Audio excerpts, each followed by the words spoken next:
Olá pessoal, tudo bem?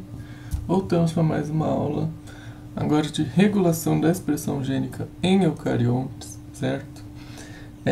Para a regulação gênica dos procariontes, isso daí está lá na aula de transcrição em procariontes, certo? Isso daí é a aula 3, se vocês forem olhar lá nos slides. E a aula 3 também, se vocês forem olhar aqui nos vídeos, certo? Enfim, a regulação da expressão gênica nos eucariontes ela é muito diferente dos procariontes. Imagino que vocês imaginem isso, certo? Porque afinal, os procariontes, normalmente vão ser ali seres unicelulares, certo? E, consequentemente, não vai ter que ter uma regulação da expressão muito grande, certo?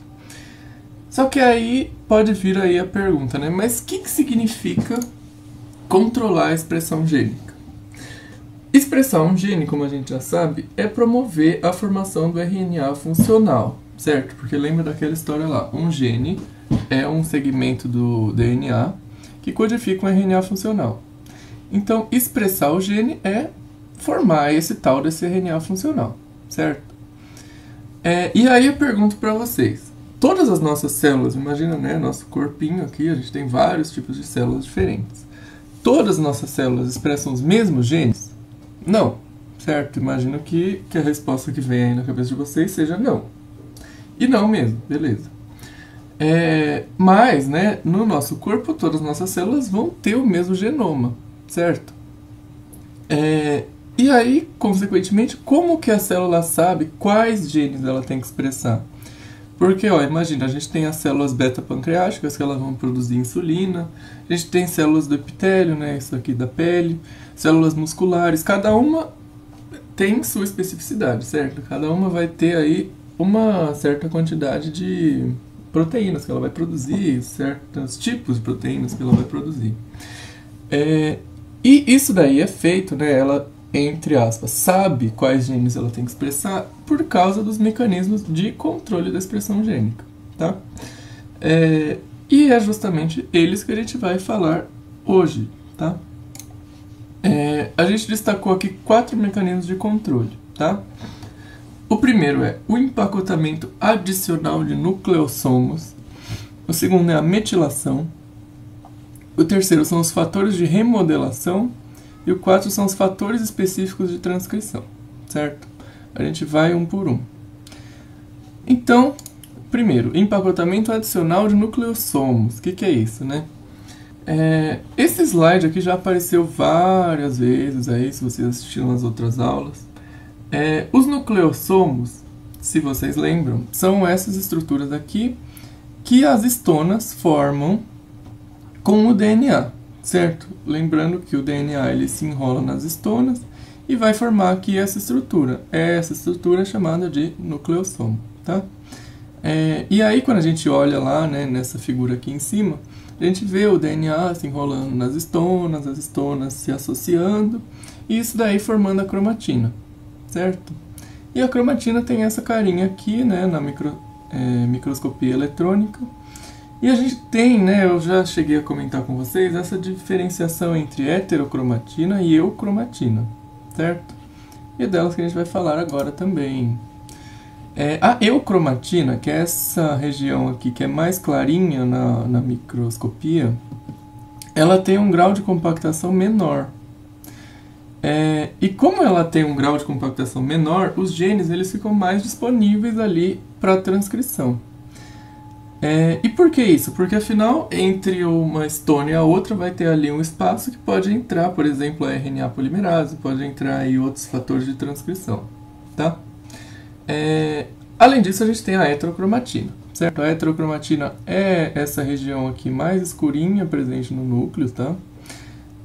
E como ela é mais escura, né, a gente já consegue imaginar que ela tem um maior grau de compactação, tá? Ou seja, as histonas e o DNA, eles estão associados de uma maneira mais forte, tá? Ou seja, tem menos espaço ali para a RNA polimerase e as outras proteínas reguladoras entrarem ali e acessar esses genes. E, consequentemente, a heterocromatina vai ter menor nível de expressão, né? Os genes que tiverem ali na heterocromatina vão estar, entre aspas, desativados, tá? E aí eu coloquei essa imagem aqui que mostra justamente essa associação, né, essa interação entre as histonas, né, os nucleossomos no caso, e o DNA. Desse lado aqui a gente teria, né, a heterocromatina, porque ela está com uma associação mais próxima, né, um grau de compactação maior. E aqui desse outro lado a gente teria a eucromatina, certo? Porque ela ia estar menos compactada e, consequentemente, os genes ali disponíveis para transcrição. Essa dinâmica aqui de compactação e descompactação, ou aqui como está na imagem, né, fechamento e relaxamento, é controlado pela dinâmica dessas enzimas aqui, tá? Que são a HAT e a HDAC. E o que elas fazem? Tá? Para eu dizer como elas funcionam, eu preciso detalhar isso aqui antes, tá? As histonas, elas são proteínas aí, né, como eu já falei para vocês, e os aminoácidos que compõem essas histonas são principalmente não, né, tem uma grande quantidade aí de lisina e arginina. A presença desses aminoácidos faz com que as histonas tenham uma carga positiva, tá? E aí, por outro lado, o DNA, por causa do grupo fosfato lá do nucleotídeo, eles têm carga negativa, certo? Então, positivo com negativo tem atração, uma alta atração, certo? Então, isso daqui vai gerar essa estrutura fechada, né? E aí, o que acontece? A enzima HAT, que é a histona acetiltransferase, tá? Ela vai adicionar um grupo acetil na histona, certo? Aqui eu coloquei o desenho dela. E a adição desses grupos acetil vai fazer o quê? Vai reduzir a carga positiva delas. Então, beleza, elas vão continuar positivas, mas elas vão ser um pouco menos positivas. E já que elas são um pouco menos positivas, elas vão se atrair um pouco menos pelo DNA, tá? Porque, beleza, eles vão se atrair ainda, vai ter a estrutura dos nucleossomos vai continuar existindo, mas a atração vai ser mais fraca, então, consequentemente, a condensação também vai ser mais fraca, tá bom? E aí, por outro lado, se a gente quiser retornar para a heterocromatina, né, se a gente quiser fechar essa estrutura de novo, a gente tem essa outra enzima que é a histona desacetilase, tá? Essa daqui era acetiltransferase, essa daqui é a desacetilase. E desacetilase por quê? Ela vai remover os grupos acetil lá, aqui, olhando aqui, tá? A HAT vai colocar o grupo acetil e a HDAC vai tirar os grupos acetil, tá? E que nem eu tinha falado, né, os grupos acetil, eles diminuem a carga positiva das histonas. Então, quando a gente retira eles, a carga positiva vai aumentar de novo, certo? E aí, como a carga positiva aumentou, a afinidade ali vai voltar a ser mais alta, tá? E, consequentemente, a cromatina vai fechar de novo. Isso daqui vai gerar heterocromatina, certo? Enfim, aí eu coloquei aqui uma frasezinha para sintetizar isso aí, né? Então, a ação dessas enzimas aí vão induzir a maior ou o menor empacotamento do DNA, certo? E, consequentemente, alterando o acesso ali da RNA polimerase e dos fatores de transcrição lá no DNA, certo? Enfim, segundo ponto, metilação. Vocês talvez já tenham até ouvido falar sobre metilação, né? Genes metilados, enfim, vamos descobrir o que é isso. Antes de falar sobre a metilação em si, eu quero apresentar o conceito dessas regiões aqui, que são os CPGs, tá? Os CPGs, eles são lá regiões do DNA, principalmente encontradas nas regiões promotoras, que têm alta concentração de C e G, tá? Por isso que CPG. E aí o que acontece? Nessas regiões aí a gente vai ter a ação de uma enzima chamada DNMT, DNMT é DNA metiltransferase, certo? A DNA metiltransferase, ela vai fazer o quê? Adicionar metil. E adicionar metil é metilar, certo? Então, essa DNMT vai adicionar o metil ao CPG, ó as letras, né? Pois é. A enzima vai adicionar o metil ali e, consequentemente, isso daqui vai impedir a conexão dos fatores de transcrição. Se vocês lembram lá da aula de transcrição, eu vou retomar isso em breve também, mas só retomando agora de novo. Os fatores de transcrição, eles vão recrutar a RNA polimerase, tá? Então, se não tem fator de transcrição, não tem transcrição, tá?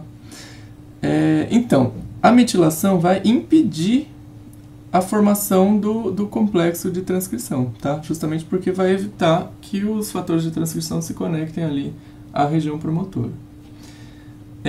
E além disso, vai ter recrutamento da histona desacetilase, tá? E se tem o recrutamento da histona desacetilase, vai ter formação de heterocromatina, tá? Ou seja, condensação da cromatina. Ou seja, metilar o DNA significa que você vai silenciar o DNA, certo? Justamente por isso que vai impedir a transcrição. Próximo fator. Fatores de remodelação. Isso daqui, né, é uma representação aí meio tosca que eu fiz dos nucleossomos, tá? Essas daqui são as histonas, esse azulzinho aqui é o DNA. Coloquei essa estrutura aqui, né? E aí eu propus essa pergunta. Se eu quiser acessar um gene que está aqui, ó, bem perto ali das histonas, não tem espaço para enfiar a RNA polimerase ali no meio, certo? Vocês concordam comigo? Não cabe aqui. Por quê? Porque a histona está no meio. E o que acontece? Se esse é o caso, os fatores de remodelação, eles movem, né, ali os nucleossomos, eles tiram a histona do caminho e liberam aí o espaço para ligação dos fatores de transcrição, tá? E os fatores de transcrição, repetindo, são aqueles que recrutam a RNA polimerase. E aí a gente tem, então, esses três fatores, certo? O empacotamento dos nucleossomos, a metilação e os fatores de remodelação. Esses três fatores, o conjunto deles, né, é o que a gente chama de gene switch, certo? Switch sendo interruptor, né, e gene sendo gene. Então seria meio que os interruptores dos genes seriam a associação desses fatores, tá? Então, para a gente ter um gene ligado, né, entre aspas, ele tem que estar em uma parte da cromatina que está descondensada e que não está metilada, tá? E o oposto também é válido. O gene fica desligado se a cromatina está condensada e os grupos CPG, né, estão metilados, certo? E aqui tem uma imagem sintetizando meio que tudo isso, certo? Fatores específicos de transcrição, né? Por fim, vamos lá. Antes da gente falar dos fatores específicos, vamos falar sobre os gerais. Que nem eu estava falando agora pouco para vocês, né? Os fatores de transcrição são essas proteínas que se ligam, né, à região promotora e recrutam a RNA polimerase, tá? Mais especificamente a polimerase 2. Elas recrutam, né, a RNA polimerase e elas vão fazer com que seja formado esse complexo aqui, que é o complexo de pré-iniciação, certo?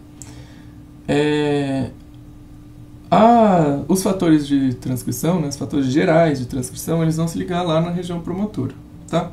Então eles se ligam na região promotora, recrutam a RNA polimerase 2 e formam esse complexo de pré-iniciação. O complexo de pré-iniciação é o que precisa basicamente ali, os materiais que precisa basicamente para começar a transcrição, certo? Por que não é totalmente? Por que não é complexo de iniciação? Porque, para começar mesmo, precisa da fosforilação, ou seja, a adição de grupos fosfato na RNA polimerase 2, tá? E aí pode sim começar a transcrição. Enfim, agora falando realmente sobre os fatores específicos de transcrição. Aqui tem um exemplo de uma região antes do gene, certo? Aqui sendo realmente o gene, né? O início do gene sendo aqui, essa parte que está com mRNA. Essa aqui, né? Essa região que é chamada de Tata Box, que é o local de conexão dos fatores gerais de transcrição, tá? Ou seja, esse lugar aqui que os fatores gerais de transcrição estão conectados é esse lugar aqui, tá? Essa daqui sendo a região promotora, certo? Ou seja, isso que a gente estava falando agora, né? Toda essa parte aqui acontece nesse local aqui, certo?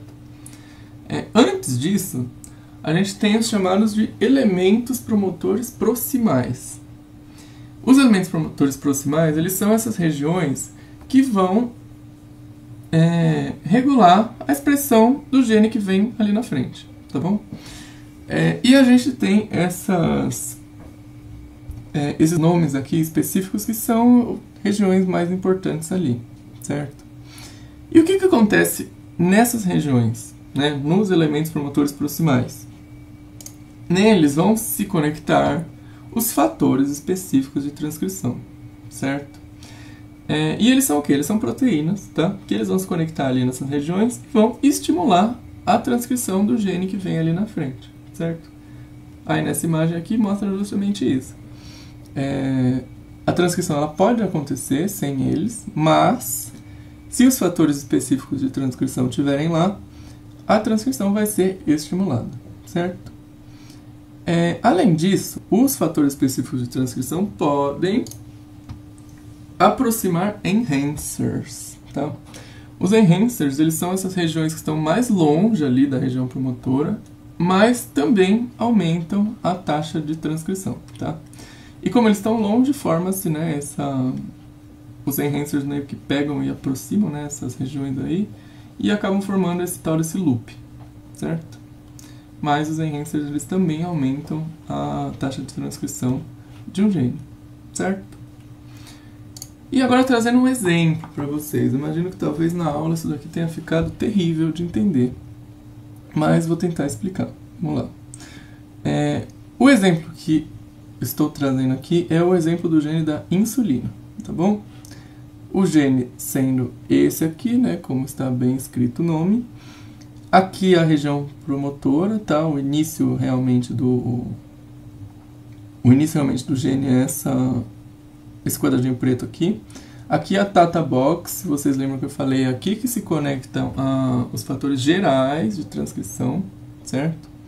E daqui para cá, G1 para trás, né? G1, A1, E1, C1, A2, etc. Esses aqui são os elementos promotores proximais, tá? E os elementos promotores proximais, eles são o quê? São os locais ali onde vão se conectar os fatores específicos de transcrição. E que nem a gente acabou de falar, os fatores específicos de transcrição são aquelas proteínas lá que estimulam a transcrição de um gene, certo? Espero que vocês tenham entendido isso, tá? Beleza? Muito complexo, imagino. Mas, enfim. Gene da insulina. Insulina é o quê? É aquele hormônio, né, que induz a entrada da glicose nas células, certo? E ele só está ativo em duas condições, tá? Primeiro, se ele tiver em uma célula beta-pancreática. Por quê? Porque é lá que é produzida a insulina, certo? Não tem produção de insulina em nenhum outro lugar do corpo. E se houver presença de glicose no sangue, tá? Ou seja, esse gene ele não vai ficar ativo 100% do tempo, tá? Se aumentar o nível de glicose no sangue, vai aumentar a expressão desse gene, certo? E ao mesmo tempo, se não estiver em uma célula do pâncreas, né, se não for uma célula beta-pancreática, o gene não vai estar ativo, certo? É isso que quer dizer isso aqui, tá bom? Ou seja, tem que estar no pâncreas e tem que ter glicose. Os dois ao mesmo tempo. certo? Não é um ou outro, ambos têm que acontecer ao mesmo tempo. E aí, voltando aqui, né, pro gene. Os elementos promotores proximais são onde vão conectar os fatores específicos de transcrição. E eles estimulam a transcrição, certo? Estou repetindo mesmo, eu sei que estou repetindo, mas é para fixar. E aí a gente tem alguns fatores específicos de transcrição que são mais relevantes aí na expressão do gene da insulina, certo? Um deles, eu vou falar de 3, na verdade, né? O primeiro é o MAF-A, tá? Que é expresso somente nas células beta do pâncreas e é estimulado pela presença de glicose, tá? E aí, em laboratório, né, foi criado ali uma linhagem de camundongos sem MAF-A e eles desenvolveram diabetes. Justamente por quê? Porque na ausência desse fator específico de transcrição, tem menor secreção de insulina, certo? Consequentemente, fica mais glicose no sangue, isso daí causa diabetes, certo? Próximo fator, beta 2. Beta 2 também só está presente nas células do pâncreas, o que ali faz sentido com a nossa primeira condição, certo? O gene só vai ser expresso nas células do pâncreas. Próximo fator, PDX1. O PDX1 ele vai se ligar, né, nas regiões A e a produção, né, a existência desses fatores vai ser estimulada pela presença da glicose, certo? Ou seja, quanto mais glicose, mais eles vão estar presentes lá, consequentemente mais fácil vai ser transcrever o gene da insulina, certo? E o que ele faz? Ele vai recrutar a tal da histona acetiltransferase. E se vocês lembram o que essa enzima faz, que a gente falou agora há pouco, ela vai induzir a descondensação da cromatina, tá? E cromatina descondensada pode ser transcrita, certo? Lembram disso? Foi falado há um tempinho, qualquer coisa vocês voltam, certo? Enfim, esses fatores aí todos, eles vão agir juntos, certo? Eu falei deles separados aí só para não confundir muito, mas enfim, eles vão todos aí agir juntos e eles vão permitir com que a expressão desse gene seja mais facilitada, certo? Conforme essas condições aqui que eu falei, no pâncreas e com presença de glicose, tá? Enfim, e aí resumindo tudo, está tudo aqui nesse slide, tá? Eu não vou repetir porque senão eu vou ficar me repetindo demais, certo? E é isso para a regulação gênica de eucariontes, certo? De novo, se vocês quiserem os procariontes, vocês vão lá na aula 3, beleza? Bons estudos, gente, até mais e qualquer coisa vocês falam comigo, tá? Beijos.